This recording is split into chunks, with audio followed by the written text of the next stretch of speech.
Hello, my dear students of class 10. Hope you all are well.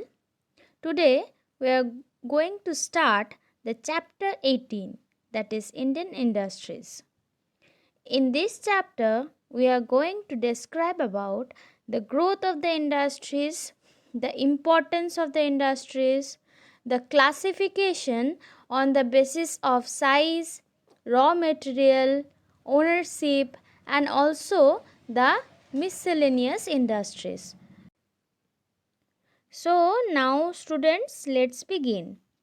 So here first we see that manufacturing literally means to make by hand.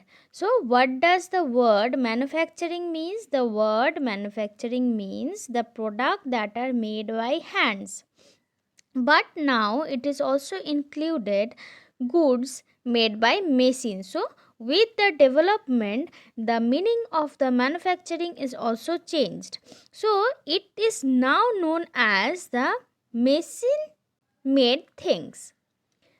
Next one is most of the natural resources need processing before they are used.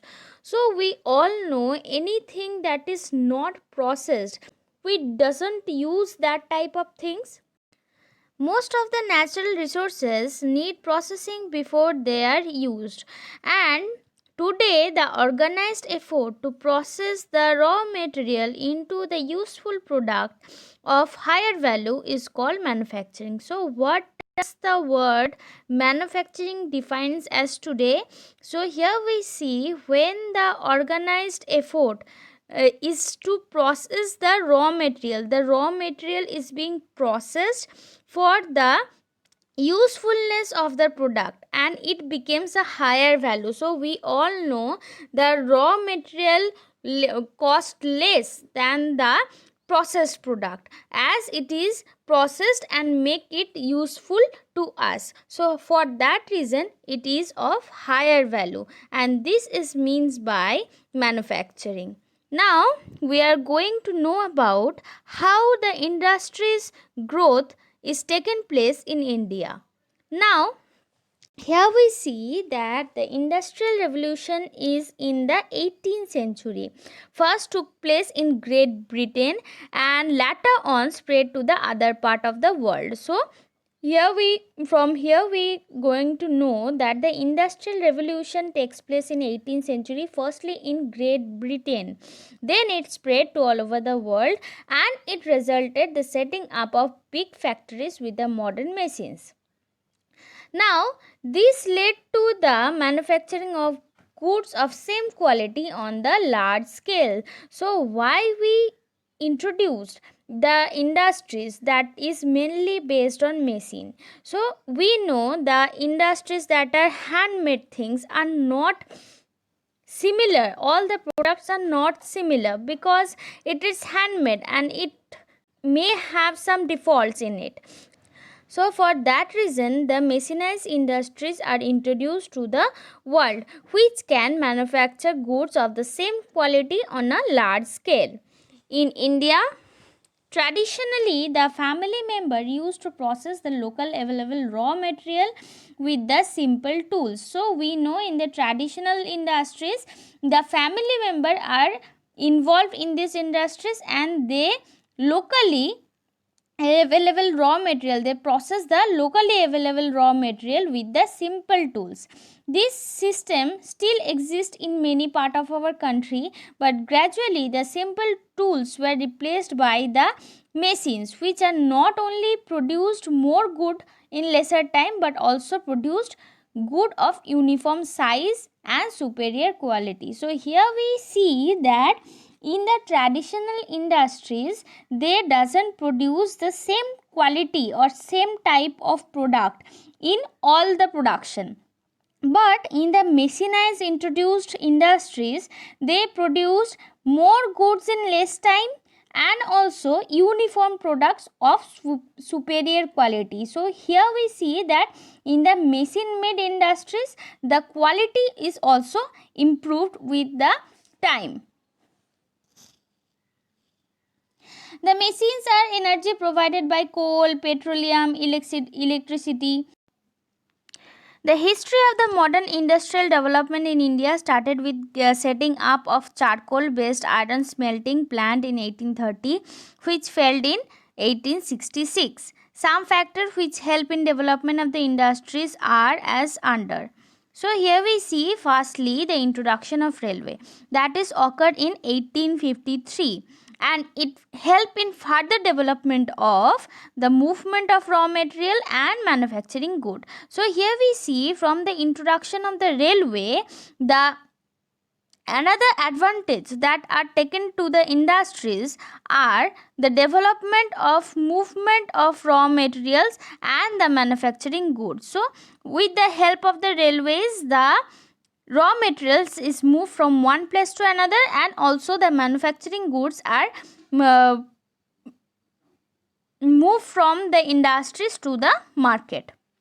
The next one is the real expansion of cotton textile industries was witnessed during 1870 due to an increase in the demand in the wake of American Civil War. So here we see in the American Civil War there is an increase in demand in cotton textile industry. So that is happened in the 1870s. After this, the real beginning of iron and steel industry commenced with the Bengal Iron and Steel Work Limited in 1874 at Kulti. So here we see that in the process of industrialization, the iron and steel industry developed in 1874 at Kulti. The establishment of the iron and the steel industries on the large scale date from 1911, when the Tata Iron and Steel Company started its production in Jamshedpur. The next one is the first paper mill that is in Baliganj near Kolkata in 1870.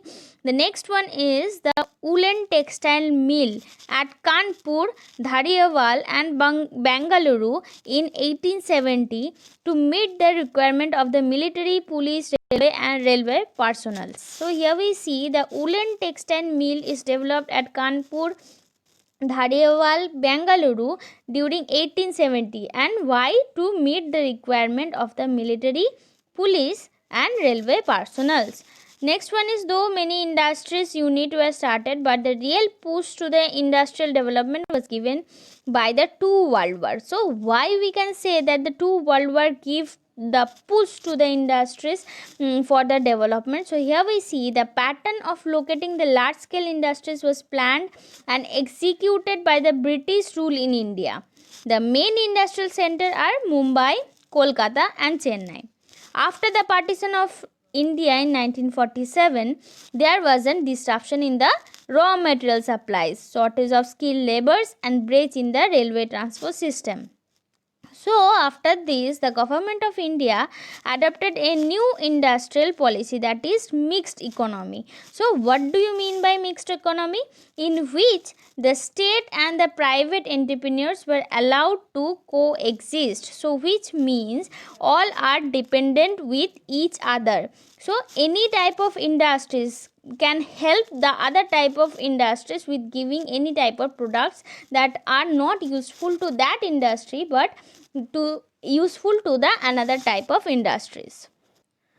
So the large number of industries with the collaboration of UK, USA, Russia, Germany, Japan and other few countries were established. The industries that are benefited were the iron and steel industry, metallurgy, petroleum refining, synthetic fiber, chemical, petrochemical, engineering, electronics, fertilizer, etc.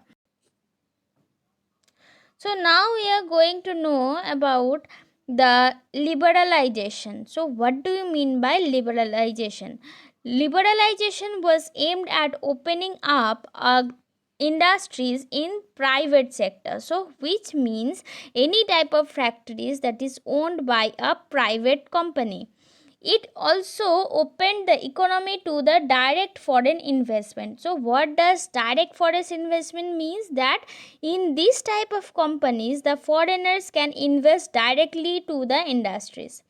The main objective of liberalization is to permit Indian and foreign entrepreneurs to enter sectors such as power, road transport, communication, petroleum, etc., so that the central and the state government can lay more emphasis upon the execution of social welfare program. So here we see, if the private sector take the part in this type of establishment, then the central and the state government can notify more in the social welfare programs. So after this, the reform, though slowly is implementation, are showing their effect on the industrial growth. So here we see nowadays this liberalization is implemented, but it's showing some bit of result, but it is taking a great impact in the industrial growth in India. Now we are going to discuss about what are the importance of the industries. So we know that industries are mainly depend on the economic growth and progress of the country. So it is measured by the development of manufacturing industry. So what are the developments that are taken place? In that basis, the importance of the industries are to be described. Thus, almost all the countries in the world, big or small, rich or poor, development or developing, are making serious effort to promote industrialization. So, here are the importance for which the any type of countries can taking part to promote in the industrialization. So those are: manufacturing is the backbone of the development in general and economic development in particular. So here we see manufacturing takes place in the development of economic and also the general development in a country. After this, it helps in modernizing the agricultural sector by providing machineries, fertilizer and other chemicals. So we know from the industries these type of materials are provided to the agricultural sector that can develop the agricultural sector. So the next one is, it reduce the dependence of people on agriculture income by providing work in the secondary and tertiary sector. So we know that the primary sector of occupation or income is agriculture. So by the introduction of industrialization, it can reduce the dependence of people on agriculture for their income purpose. By providing, how they are reducing the dependence of the people on agriculture, they providing works to the industries, that is the secondary and the tertiary sector. The next one is, it help in eradication of unemployment and poverty from our country. So we know, as many as the industries are introduced, there are employment taken place. So employment taken place, why? These industries needed labor and which provide employment to the unemployment peoples. It can reduce the regional disparities if we set up industries in the tribal and the backward areas. So regional disparities means the areas that are backward in the development. So if there is industrialization takes place, there is development occurred. So for that reason, the regional disparities may reduce. It help in increasing the trade through export of manufacturing good and bring in much needed foreign exchange. So in this point here we see that it helps in increasing the trade. So trade means trade to other countries, import or export things. These are manufacturing good which help in foreign exchange. So we know that in every country there is happening the foreign exchange which can make profit to our country. So for that reason, the industrialization mainly looking for the foreign exchange that makes a greater profit. The next one is, it bring prosperity in the country as the low cost raw material are converted into high cost finished good which can make a very high profit to any part of the country. The economic progress of the people of India depend on the large scale industrialization, so which means the large type of industries can make the economic progress to any part of the Indian and also the people of India. So now in the present days, the world of globalization, our industry need to be more efficient and competitive. The manufacturing good must be at par in quality with those international market. So in the present days, our industries must be efficient and competitive with the international market product. Why?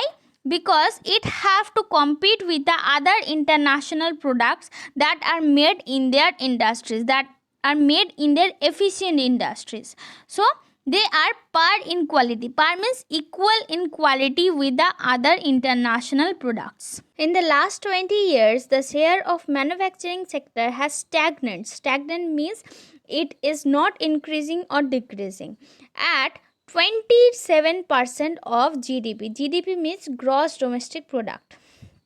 So here we see in the last 20 years there is no increase in the profit of the industries or the manufacturing sector. It include 10% of mining, qualifying electricity, gas, etc.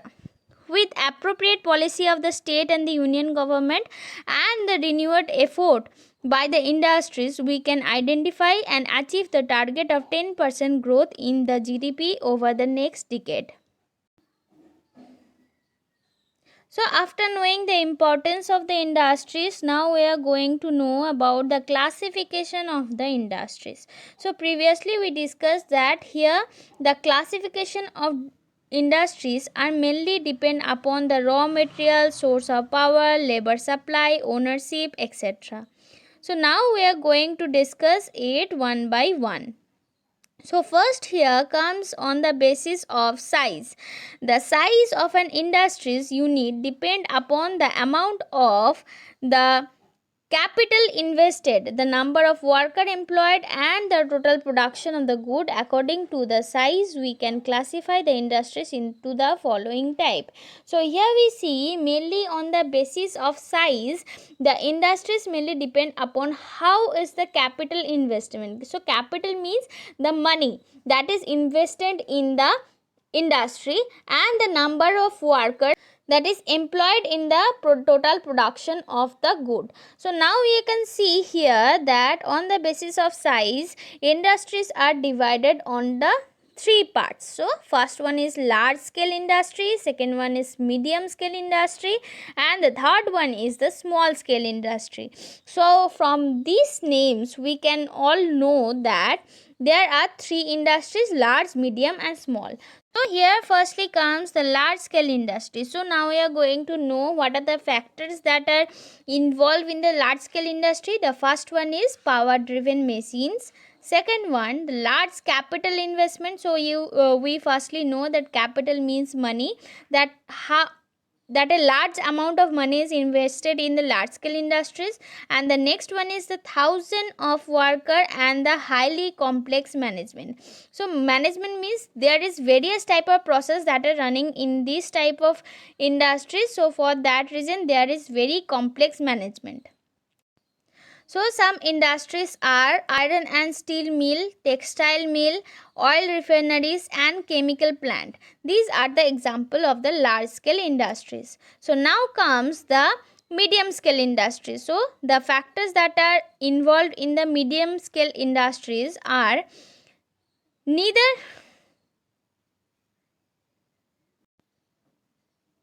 in the medium scale industries, neither very large or nor very small number of workers, and the total investment is about 10 crore rupees. So in 10 crore rupees, a medium scale industries can be introduced, and the production.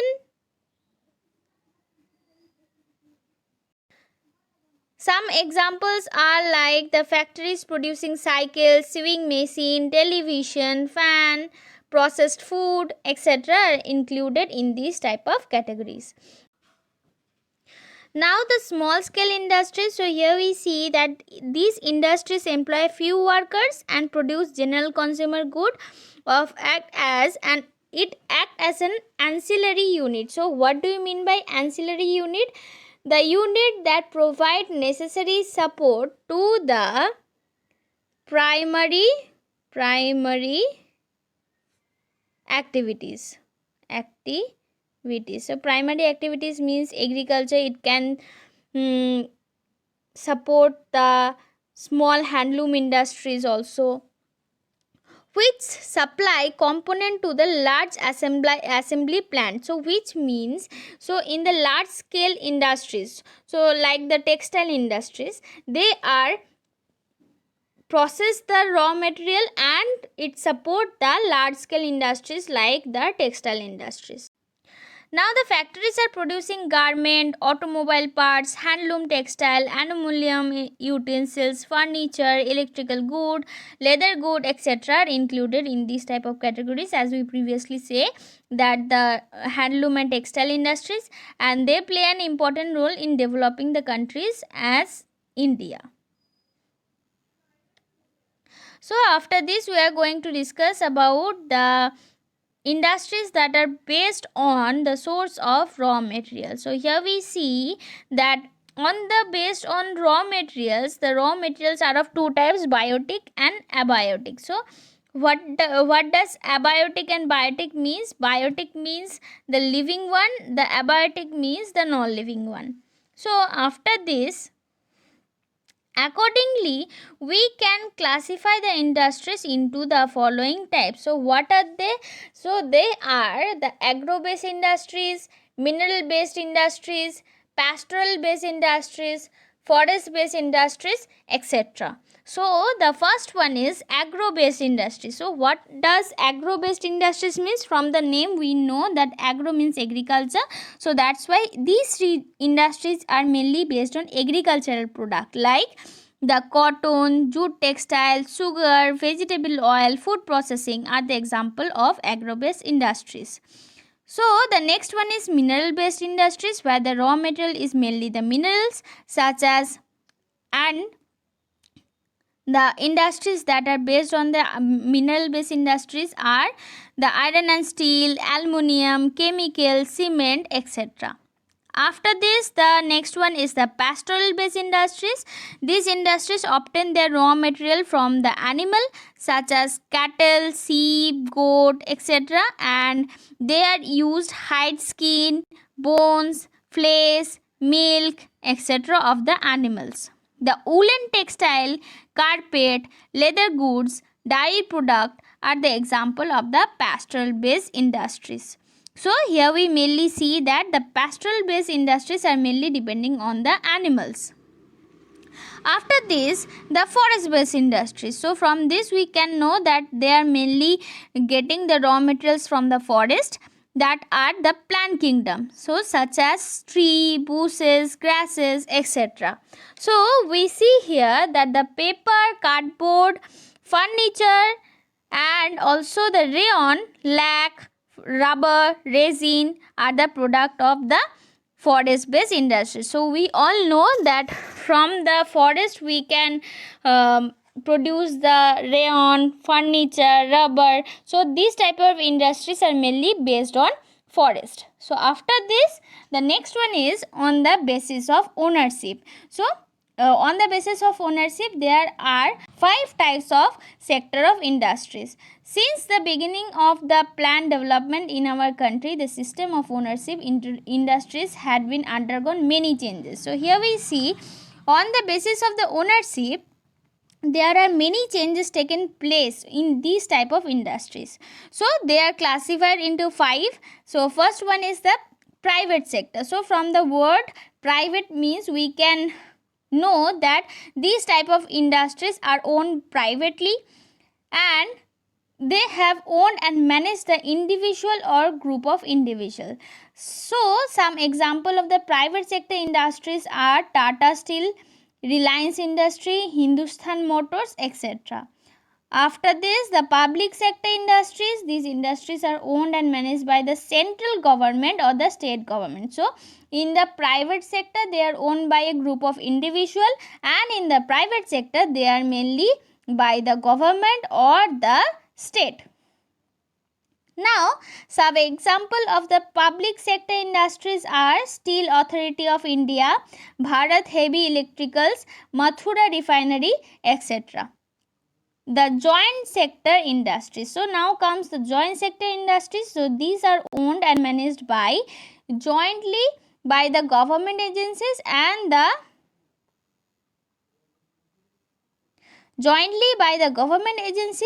the private firms. So in the joint sector industries, they are mainly dependent on government also and also the private firms. So here both the parties takes part in these type of industries. So both the government and also the private firm can take part in the joint sector industries. So now some examples are Oil India Limited, Gujarat Alkalis, etc. Some example of the joint sector industries. The next one is the cooperative sector industries. These industries are owned and managed by the group of people belonging to the cooperative society. So cooperative society means which are getting the raw materials to the other member of this industry. So these are generally the member of the society produce raw material for the industry. So here we see that these industries supply raw materials to the other industry. So for that reason it is called as cooperative sector. So some examples are Amul, sugar mill, handloom, food processing, etc. are some example of the cooperative sector industries. After this, the multinational sector industries. It owns and managed by the two or more countries. So in this type of industries, mainly two or more countries are involved, and the foreign investor provide the technical know-how. Technical know-how means the products how they are formed, and they are involved or engaged to this type of industry. So some other industries are Coca-Cola, Hindustan Lever, Maruti Udyog, etc. So now after this we are going to discuss about the miscellaneous industries.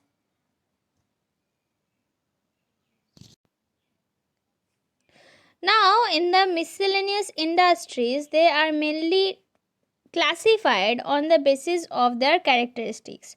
So firstly here we can see that there is village industries. So in the village industries, they are catered to the need of people in the rural areas and are located in the village. Like some examples of the village industries are oil extraction, flour grinding, making of some agricultural implements are the example of village industry. So here we can see in this type of village, these industries are mainly formed to meet the demands of the people in the rural areas according to their uses. Now the next one is the cottage industry. They are set up by the artisans in their own houses. They work with the wood, cane, brass, clay, stone, etc. Even the handloom, khadi, leather works are included in this type of industries.